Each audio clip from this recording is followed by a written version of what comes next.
capítulo 4 de Esther.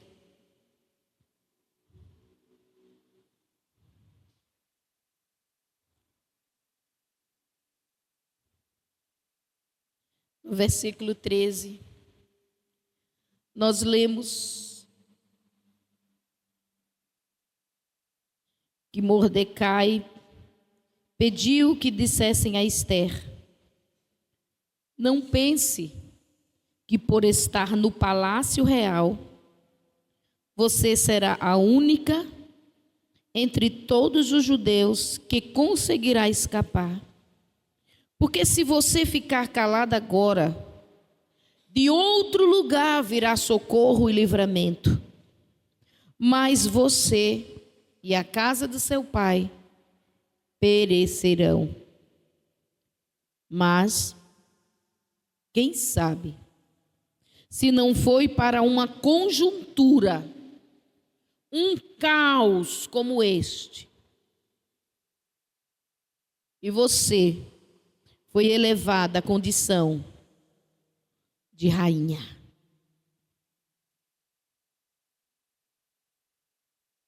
Você vai ou não vai cooperar com o Senhor? Você vai ou não vai fazer parte do plano de Deus?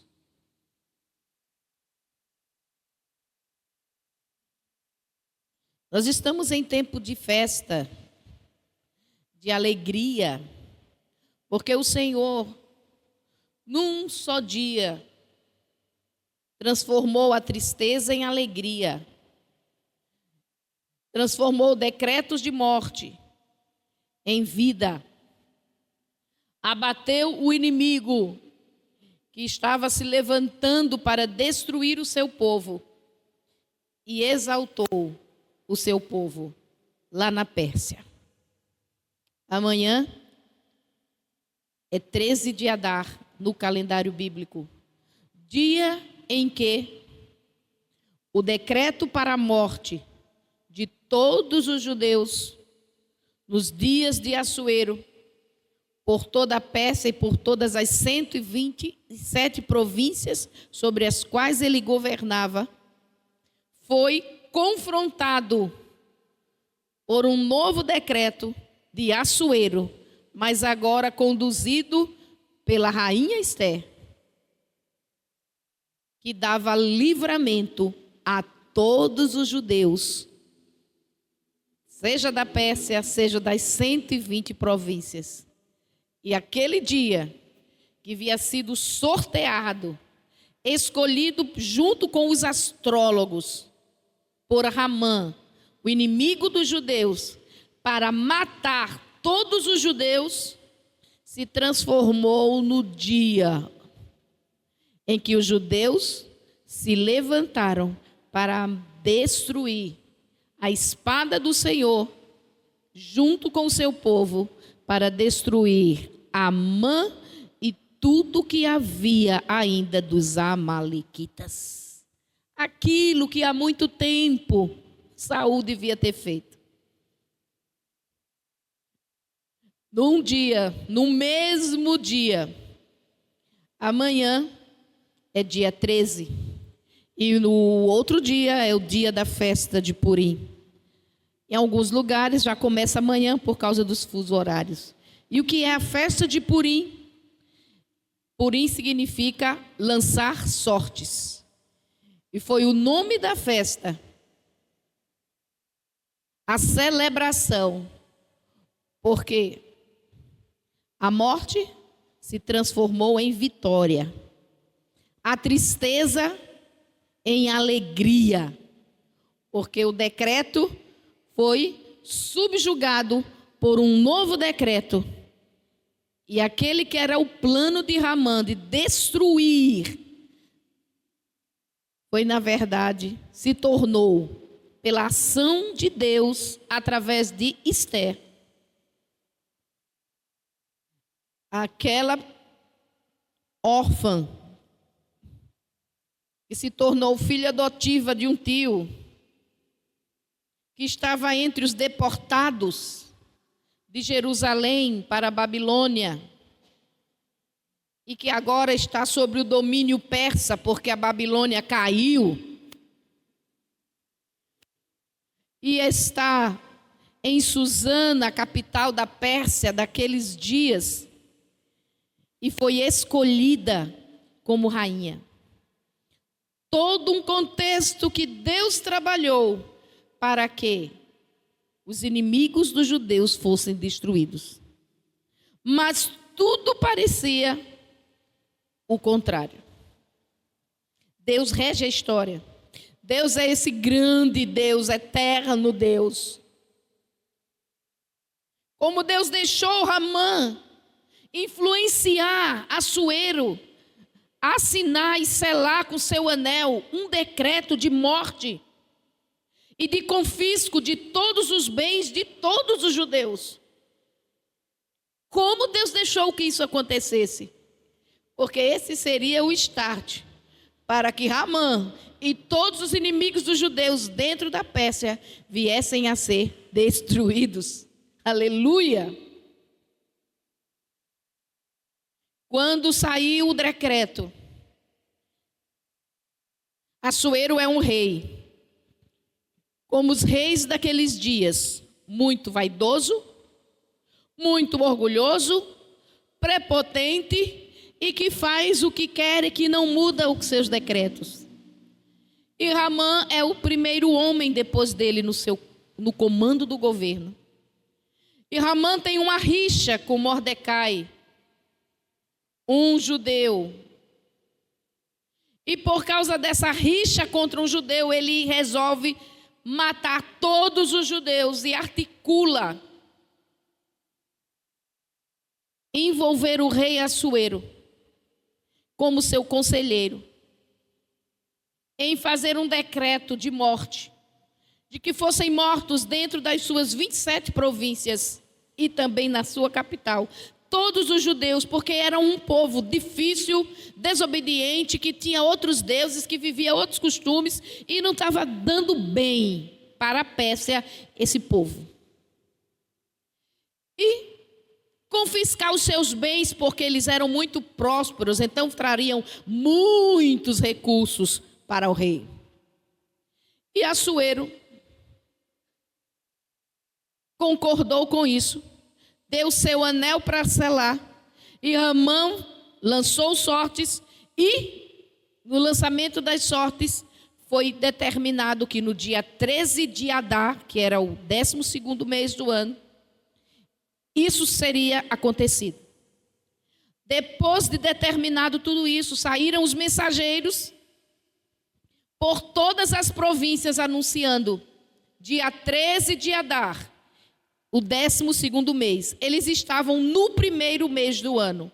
Então haveria muito tempo para que os inimigos se preparassem para naquele dia exterminar os judeus. Aí você pode pensar, mas eles poderiam fugir para outros lugares. Mas Assuero dominava o mundo quase todo naquela época.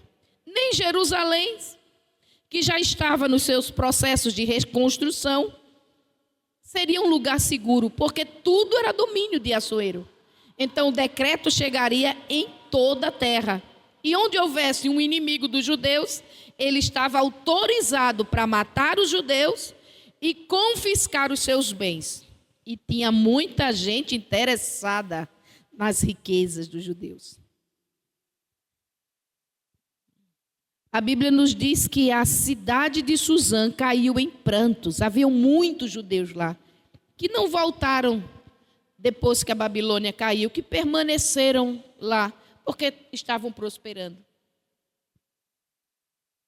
Houve muito choro, houve muito clamor.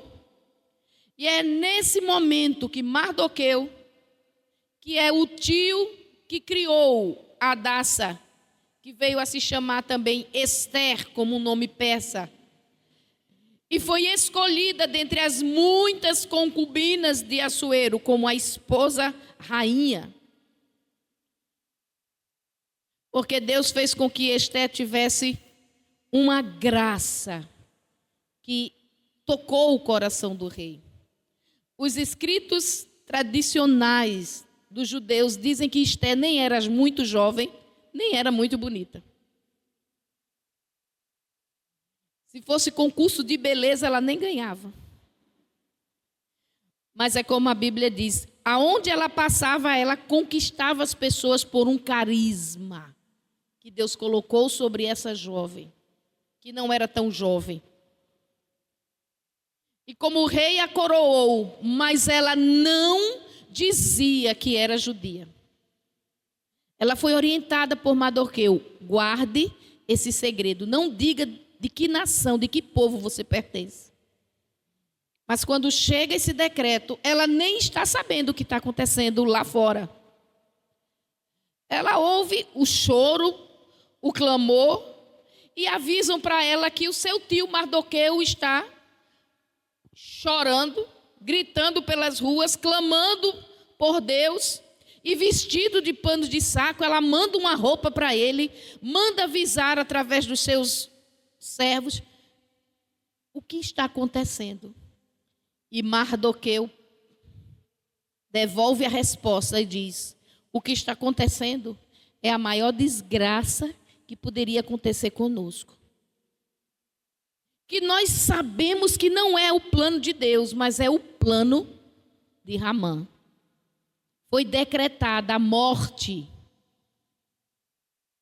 de todos os judeus da Pérsia, do mundo que Assuero dominava, e o confisco dos nossos bens. Então nós estamos daqui a 12 meses, seremos todos mortos e não tem para onde fugir. Mas tem uma coisa: você é judia, você é a rainha. Você vai ou não vai cooperar com o Senhor?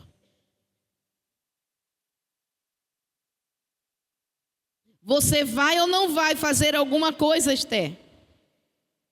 Esther mandou responder para ele: mandou o quê? O problema é o seguinte: Assuero é muito genioso. E quem vai à presença dele sem ser chamado é morte. E faz uns 30 dias que ele não me chama. Então, eu não posso ir. E a Mardoqueu disse: você acha que só porque você é rainha, o decreto não vai lhe alcançar? Você vai ou não vai fazer alguma coisa? Vai colaborar com o Senhor? Você não entende que você está nesse lugar, nessa hora, para ser um agir de Deus? Que não foi sua beleza, Esther, não foi sua capacidade, irmão, não foi sua inteligência, não foi seu dinheiro, nem foi seu sonho. Foi um propósito do Eterno, lhe colocar como rainha de toda a Pérsia. A coisa mais improvável. Você está aí, Esther, por um propósito. Agora você vai ou não vai fazer? Colaborar com o Senhor. E Esther disse: eu vou. Eu vou até o rei. Se eu morrer, morri. Afinal de contas, estava todo mundo debaixo de uma sentença de morte mesmo. Esther foi corajosa. Ela agora vai se revelar como judia e ela vai interceder diante do rei pelo seu povo. Ela sabe que um decreto de Assuero não pode ser revogado. Ela sabe que ela vai trabalhar por uma causa impossível. De cara, não tem como fazer isso. Mas coragem, unida à fé, movida por oração e jejum, faz o impossível acontecer.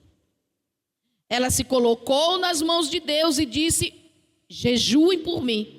Avisa o povo que está chorando que vão jejuar por mim. Eu vou jejuar também. 3 dias, depois de 3 dias eu vou diante do rei. E enquanto Esther jejua e ora, ela pede a Deus, ela é orientada por Deus. E o que ela fez? Depois de 3 dias ela se vestiu com as vestes de rainha, e foi à presença do rei. Só havia uma condição para ela não ser morta por essa ousadia. É que ao vê-la, o rei estendesse o seu cetro. O estender do cetro do rei significava: eu estou lhe devolvendo a sua vida. Porque por estar ali, ela já estava morta. Mas ele, quando a viu, estendeu o cetro, devolveu a vida a ela. E ela veio, tocou no cetro. E o rei lhe perguntou: e o que é que você quer, rainha Esther? Claro que era alguma coisa muito séria para ela ter perdido a vida assim, sim. E Esther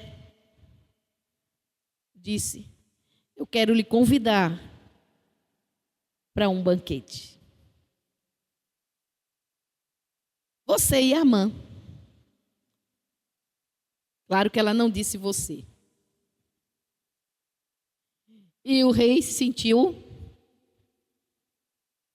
tão bem, e foi, mandou chamar Amã, e se arrumou, e foram para o banquete. E o banquete muito favoreceu Esther. E no fim do banquete o rei disse: e agora, rainha Esther, qual é o seu pedido? Até metade do reino eu lhe dou. Estava disposto, não estava? E ela disse: o que eu quero? Venha amanhã para outro banquete. E aí eu vou lhe dizer o que eu quero. O Espírito Santo é tremendo, né? Que estratégia linda. A gente sabe que não nasceu no coração dela. Uma estratégia para quebrantar o coração mais duro que poderia haver. Os irmãos sabem que a última rainha, esposa de Assuero, antes de Esther, foi Vasti, que foi deposta porque ele chamou ela e ela disse: não vou, por não ter se apresentado como ele queria, num banquete que ele havia dado. Alguns acham que Vasti foi morta, outros acham que ela foi viver fora do palácio no desterro.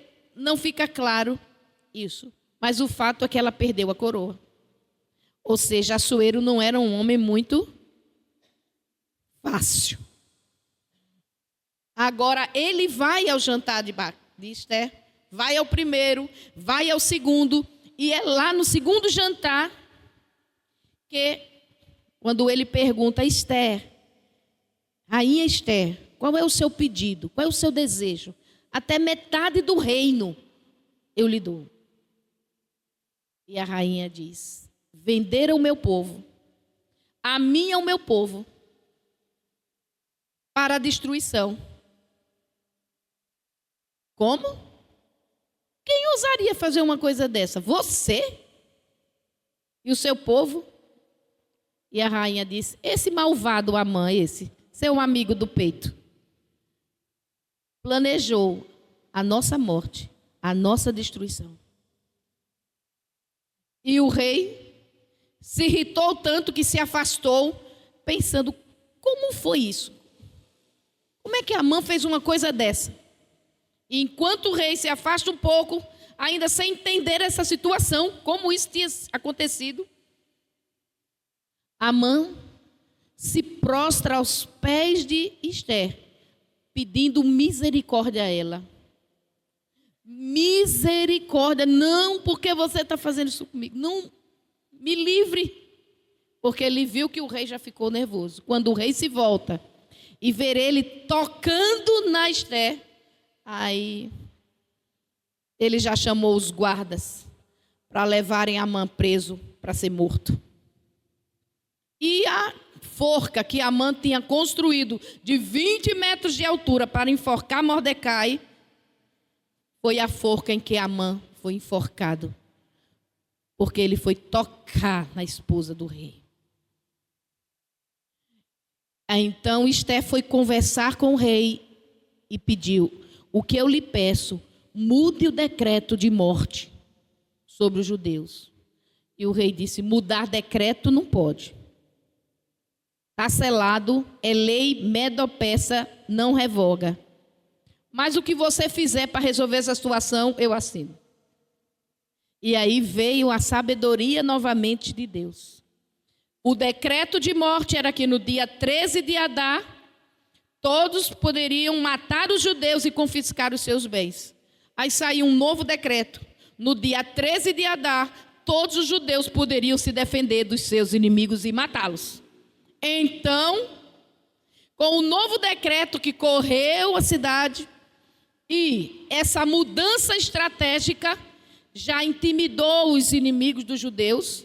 Amã foi morto, depois os seus filhos foram também enforcados, e no dia 13 de Adar, em vez de serem mortos, os judeus que já haviam se organizado e com a espada do Senhor por eles, mataram todos os seus inimigos. E no dia 14, Esther disse: agora vamos celebrar o nosso Deus que mudou o luto em vida, a tristeza e a alegria. E determinou-se a festa de Purim, porque esse dia foi escolhido através das sortes.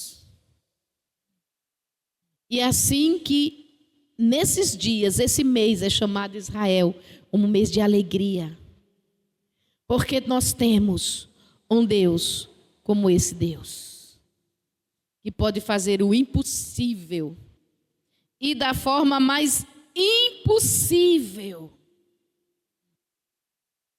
No momento em que não haveria força de exército, não haveria força bélica, não haveria força de guerra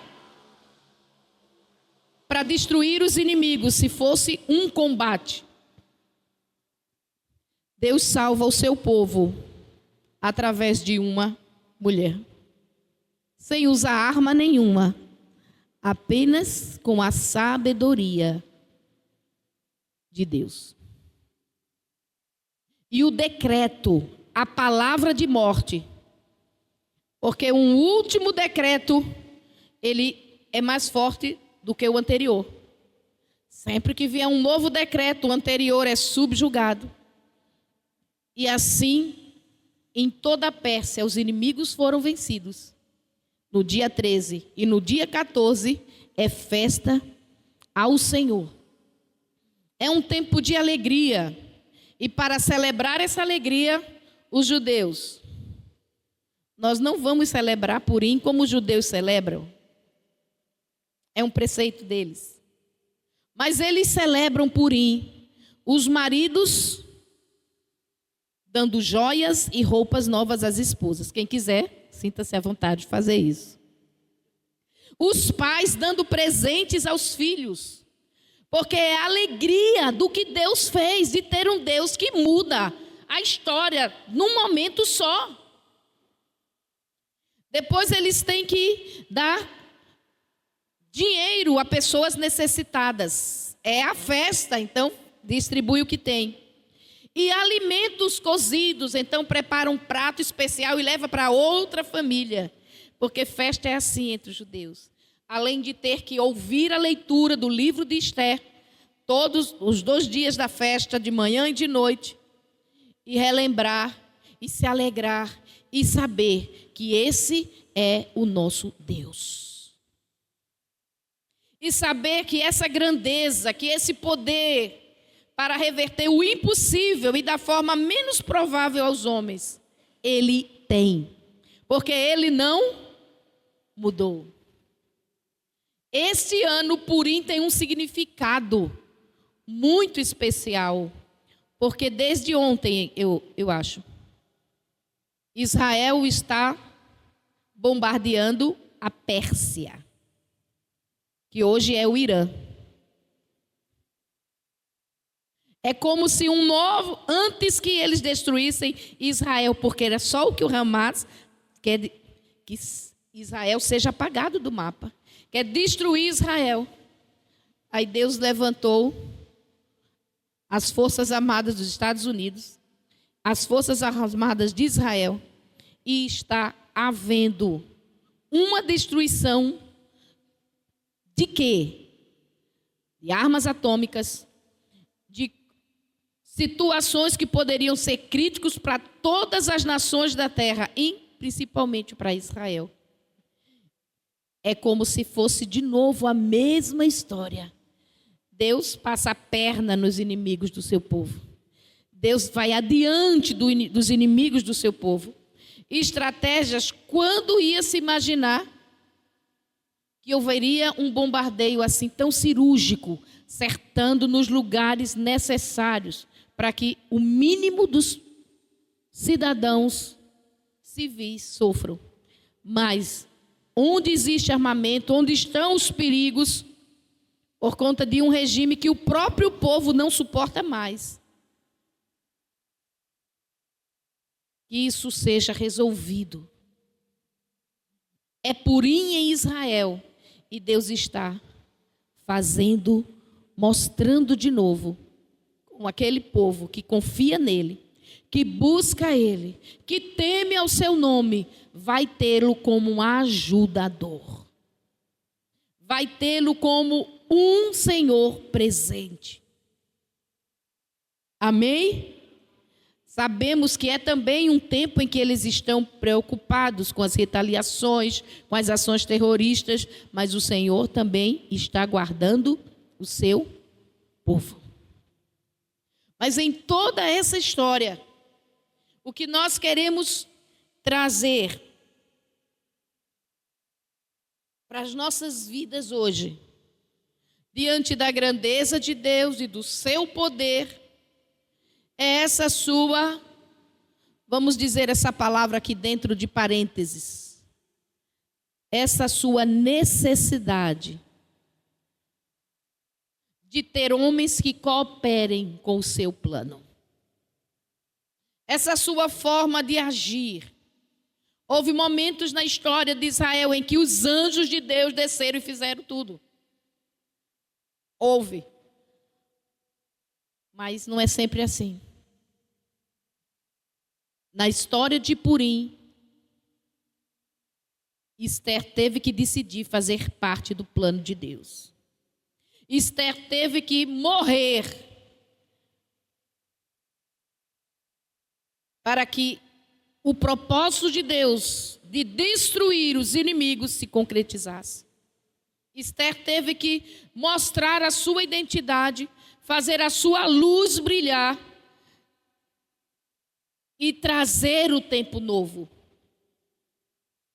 Deus tem essa necessidade, não por falta de poder, mas por causa da sua soberania. Ele faz como quer, de nos usar, de nos chamar para sermos seus embaixadores, seus cooperadores, sua igreja, seu corpo, de querer estar através daquele que crê e confia nele, realizando seus feitos sobrenaturais.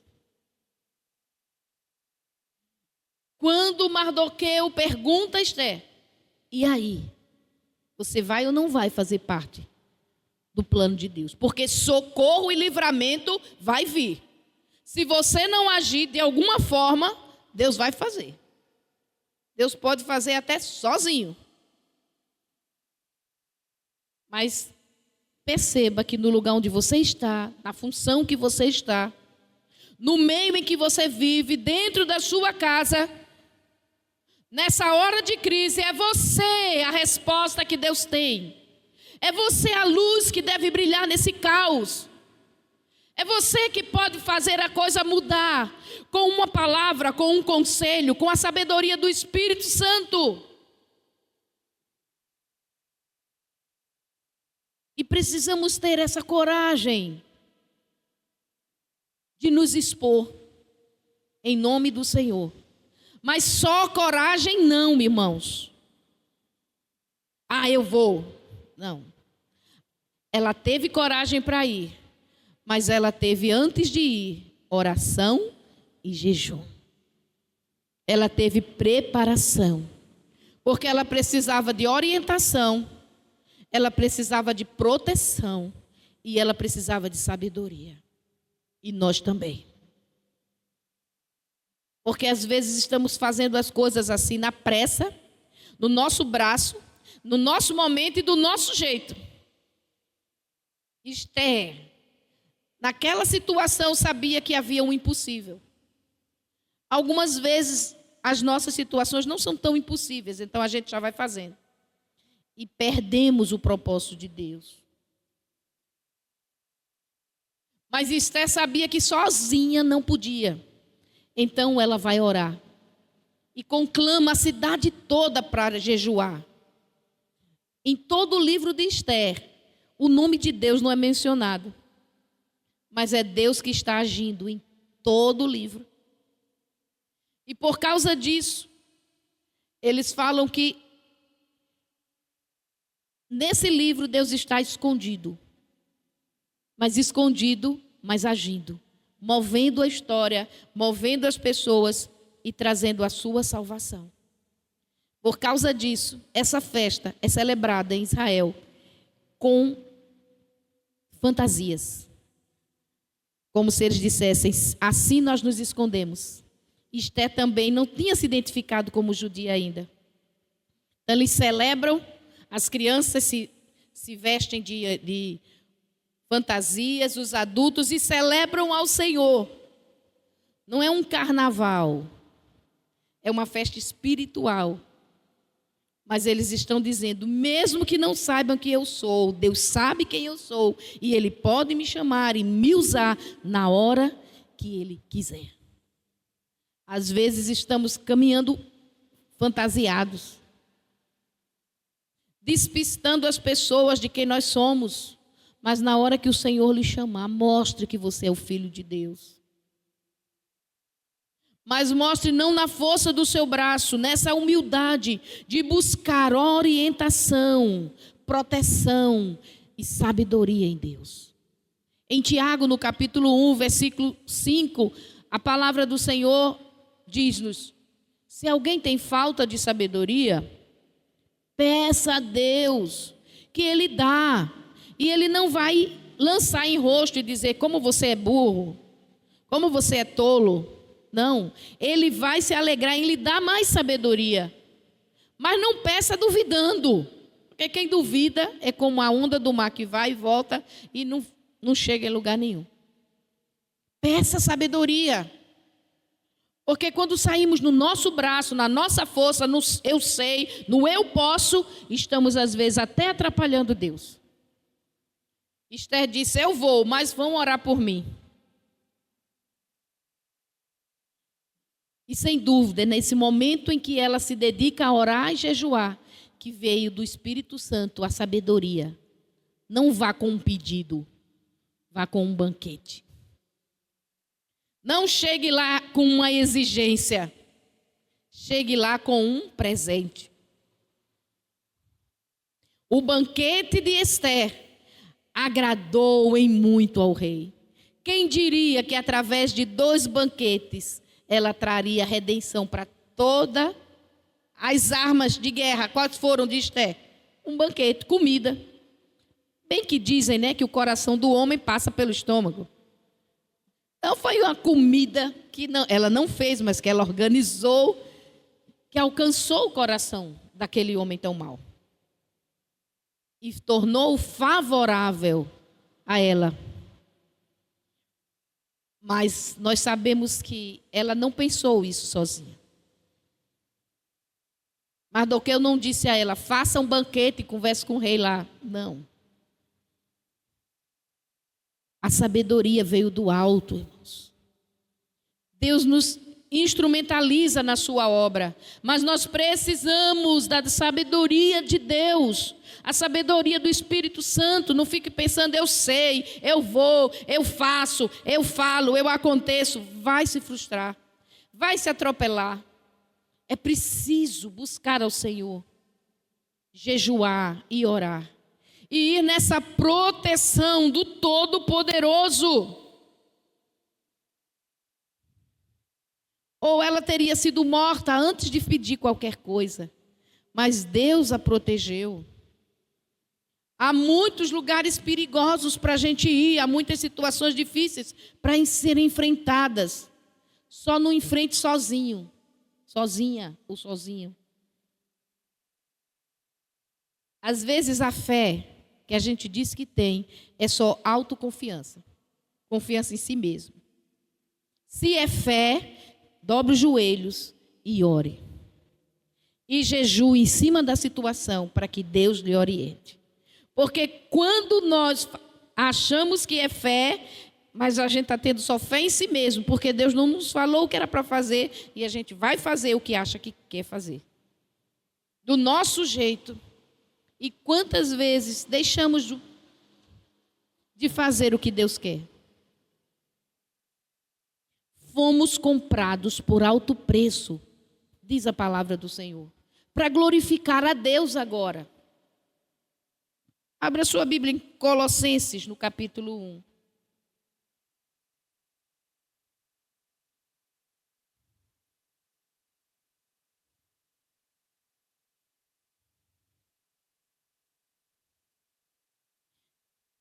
Versículo 9. Por essa razão também nós, desde o dia em que soubemos disso, não deixamos de orar por vocês e de pedir que transbordem do pleno conhecimento da vontade de Deus. Transbordem do pleno conhecimento de quê? Da vontade de Deus. Porque, irmãos, nos atropelamos com o que queremos, com a forma como nós gostamos de agir, com as sugestões das pessoas. Mas Paulo ora para que a igreja transborde do pleno conhecimento da vontade de Deus. E ele continua, em toda sabedoria e entendimento espiritual.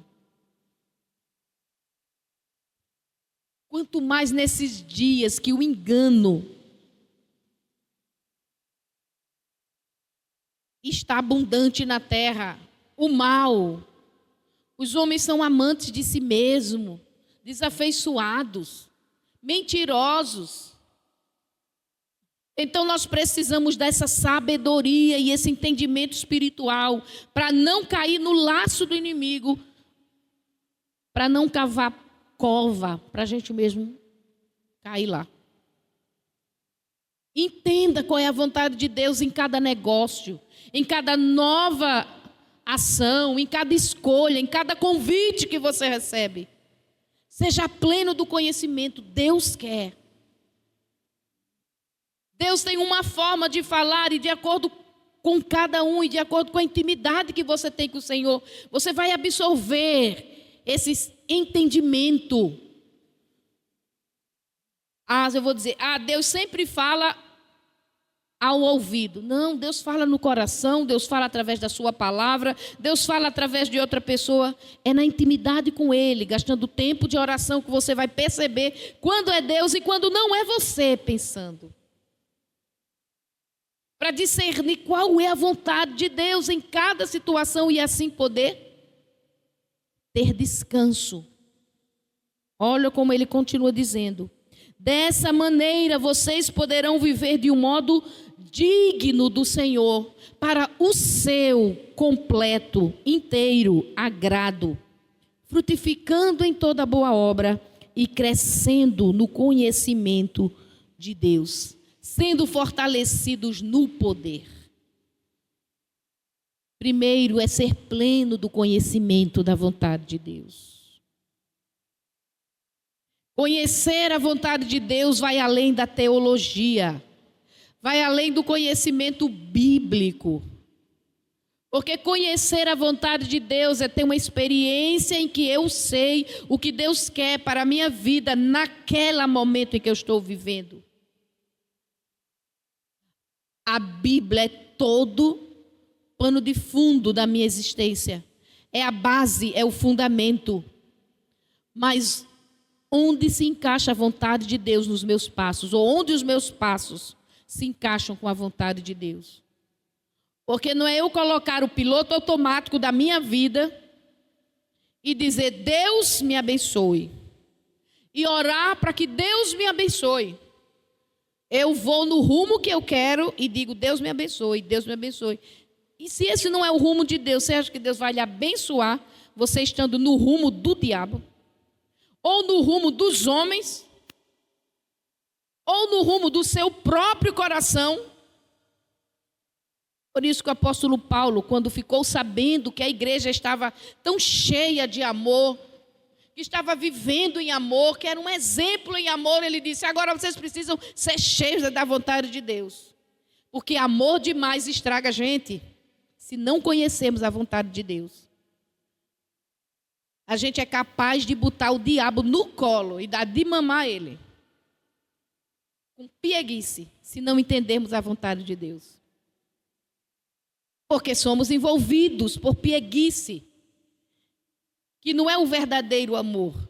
Deus ama, Deus disciplina, Deus tem justiça. E nós, às vezes, quando temos amor, nós só temos carinho. E achamos que amor é só carinho.